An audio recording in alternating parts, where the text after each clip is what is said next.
കേരളത്തിൽ അടുക്കിയ നെന്മാറ ഇരട്ടക്കൊലക്കേസിൽ പ്രതി ചെന്താമരയ്ക്കുള്ള ശിക്ഷാവിധി ഇന്ന് കോടതി പ്രഖ്യാപിക്കും. പാലക്കാട് അഡീഷണൽ സെഷൻസ് കോടതിയാണ് വിധി പറയുക. പ്രതി ചെന്താമര കുറ്റക്കാരനെന്ന് കഴിഞ്ഞ ദിവസം കോടതി കണ്ടെത്തിയിരുന്നു. വൈഷ്ണ പ്രഭാകരൻ ചേരുന്ന വിവരങ്ങളുമായി. വൈഷ്ണ, എന്തായാലും ഈ ഒരു പ്രതിക്ക് ചെന്താമരയ്ക്ക് പരമാവധി ശിക്ഷ തന്നെ നൽകണമെന്ന് ഈ സുധാകരനെ മക്കളടക്കം കഴിഞ്ഞ ദിവസങ്ങൾ പ്രതികരിക്കുന്നത് നമ്മൾ കണ്ടിരുന്നു. ഈ കോടതിയിലടക്കം ഈ ഒരു പ്രതി ഇത്തരത്തിലൊരു തന്നെ തൂക്കിക്കൊന്നോളൂ എന്നടക്കമുള്ള കാര്യങ്ങൾ പറയുകയുണ്ടായി. എന്നിരുന്നാലും ഇന്ന് പ്രതിക്ക് എന്താണ് കോടതി ശിക്ഷ വിധിക്കുക എന്നതാണ് കേരളം നോക്കി നിൽക്കുന്നത്. എന്തൊക്കെയാണ് മറ്റു വിവരങ്ങൾ? അതേ ദീപ്തി, ചെന്താമര ഇരട്ട കൊലപാതക കേസിൽ പ്രതിയായ ചെന്താമരയ്ക്ക് എന്ത് വിധി ലഭിക്കും എന്നുള്ളതാണ് കേരളം ഉറ്റുനോക്കുന്നത്. കൊല്ലപ്പെട്ട സുധാകരന്റെ മക്കൾ പറഞ്ഞത് ചെന്താമരയെ തൂക്കിക്കൊല്ലണമെന്ന് തന്നെയാണ് തങ്ങൾ പ്രതീക്ഷിക്കുന്നത്. ആൾക്ക് വേണ്ട ശിക്ഷ ലഭിക്കുമെന്നാണ് പ്രതീക്ഷിക്കുന്നത് എന്നാണ് സുധാകരൻ്റെ മക്കളടക്കം പറഞ്ഞത്.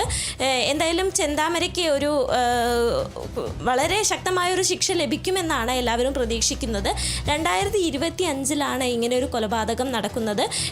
1.5 വർഷത്തിന് ശേഷമാണ് ഇതിൽ ഒരു വിധി വരുന്നത്. ഇപ്പോൾ കഴിഞ്ഞ ദിവസം കോടതി ഇന്നത്തേക്ക് വിധി മാറ്റിവെക്കുകയായിരുന്നു. ശിക്ഷാവിധി എന്താണെന്ന് ഇന്നറിയാം. എന്തായാലും ചെന്താമര കുറ്റക്കാരൻ എന്ന് കണ്ടെത്തിയപ്പോൾ കോടതി ചെന്താമരയോട് ചോദിച്ചിരുന്നു എന്തെങ്കിലും പറയാനുണ്ടോ. അപ്പോൾ ചെന്താമര തന്നെ പറഞ്ഞത് തൂക്കിക്കൊന്നോളൂ, യാതൊരു കൂസലുമില്ലാതെയാണ് ചെന്താമര നിന്നത്. അതുപോലെ ഒരു കാരണത്തടിച്ചാൽ മറു കാരണം കാണിക്കാൻ താൻ ഗാന്ധിജിയല്ല, തന്നെ എന്തെങ്കിലും ചെയ്താൽ താൻ പ്രതികരിക്കും, അങ്ങനെ പറഞ്ഞു. അതുപോലെ കോടതിയെ വെല്ലുവിളിക്കും, ജഡ്ജിയെ വെല്ലുവിളിക്കുക വരെ ചെയ്തു. എഴുതാൻ കഴിയുന്നത് എഴുതിക്കോ എന്നും തൻ്റെ വഴിയിൽ തടസ്സം നിന്നാൽ താൻ ഇങ്ങനെ തന്നെ പെരുമാറുമെന്നാണ് ചെന്താമര കോടതിയിൽ പറഞ്ഞത്. എന്തായാലും ഈ ചെന്താമരയ്ക്ക് തക്കതായ ഒരു ശിക്ഷ ലഭിക്കണമെന്നാണ് ഏവരും പ്രതീക്ഷിക്കുന്നത്.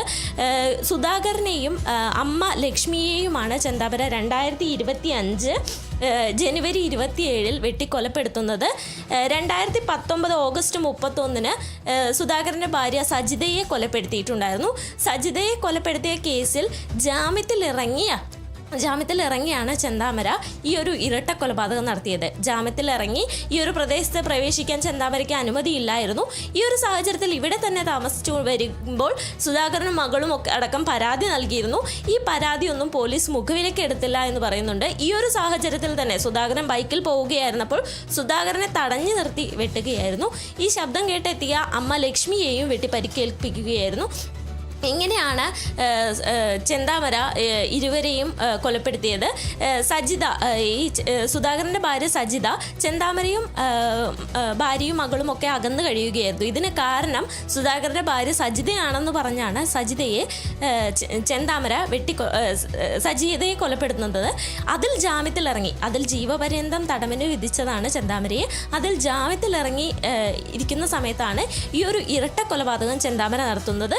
എന്തായാലും നാടിനെ നടുക്കിയ ഒരു കൊലപാതകമാണ് നടന്നത്. അപ്പോൾ ഈ ഒരു ഇതിൽ ചെന്താമരയ്ക്ക് തക്കതായ ശിക്ഷ കിട്ടുമെന്ന് തന്നെയാണ് ഏവരും പ്രതീക്ഷിക്കുന്നത്. ദീപ്തി, തീർച്ചയായും എന്തായാലും നെന്മാറ ഇരട്ടക്കൊലക്കേസിൽ പ്രതി ചെന്താമരയ്ക്കുള്ള ശിക്ഷാവിധി ഇന്ന് പാലക്കാട് അഡീഷണൽ സെഷൻസ് കോടതി വിധിക്കും. പ്രതി ചെന്താമര കുറ്റക്കാരനെന്ന് കഴിഞ്ഞ ദിവസം കോടതി കണ്ടെത്തിയിരുന്നു. പ്രതിക്ക് പരമാവധി ശിക്ഷ നൽകണം എന്നതാണ് പ്രോസിക്യൂഷന്റെയും അതോടൊപ്പം തന്നെ സുധാകരന്റെ മക്കളുടെയും ആവശ്യമെന്ന് പറയുന്നത്. വൈഷ്ണ പ്രഭാകരനാണ് വിവരങ്ങൾ നൽകിയത്.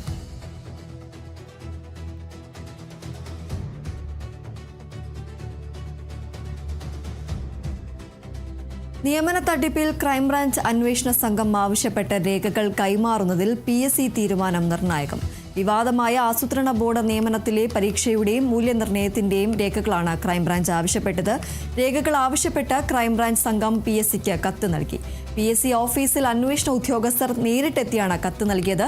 ചോദ്യപേപ്പർ, ഉത്തരസൂചിക, ഉദ്യോഗാർത്ഥികളുടെ പട്ടിക, അഭിമുഖത്തിന് വിളിച്ചവർ, ഓൺ സ്ക്രീൻ മാർക്കിംഗ് വിശദാംശങ്ങൾ തുടങ്ങിയ രേഖകൾ ആവശ്യപ്പെട്ടാണ് വിവരം. രഹസ്യ സ്വഭാവമുള്ള രേഖകൾ കൈമാറാൻ PSC പലപ്പോഴും മടിക്കാറുണ്ട്. ക്രൈംബ്രാഞ്ച് ആവശ്യപ്പെട്ടാലും രേഖകൾ നൽകുമോ എന്ന സംശയത്തിൽ IG അജിത ബീഗം PSC ആസ്ഥാനത്തെത്തി ചെയർമാൻ MR ബൈജുവുമായി സംസാരിച്ചിരുന്നു.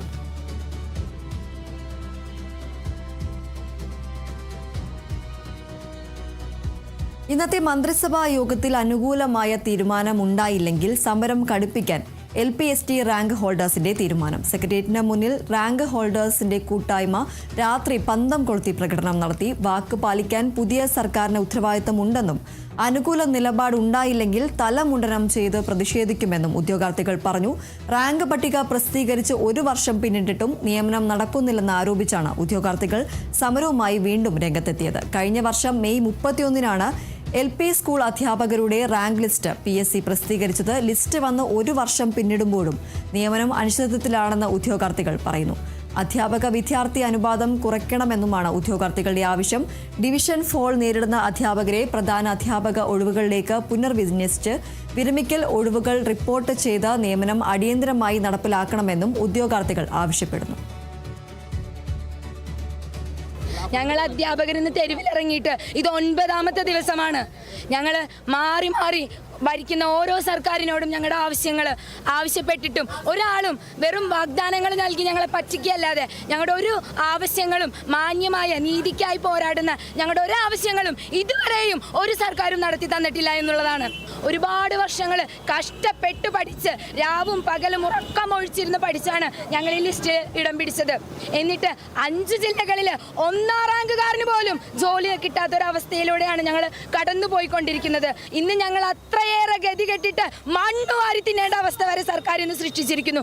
ഞങ്ങൾക്ക് പ്രതികൂലമായൊരു മറുപടിയാണെങ്കിൽ ഞങ്ങൾ ഞങ്ങളുടെ സമരം ശക്തമായി കടുപ്പിച്ചുകൊണ്ട് തല മുണ്ടനം ചെയ്ത് ഞങ്ങൾ ഈ സെക്രട്ടേറിയറ്റിന് മുന്നിൽ ഞങ്ങൾ പ്രതിഷേധിക്കും.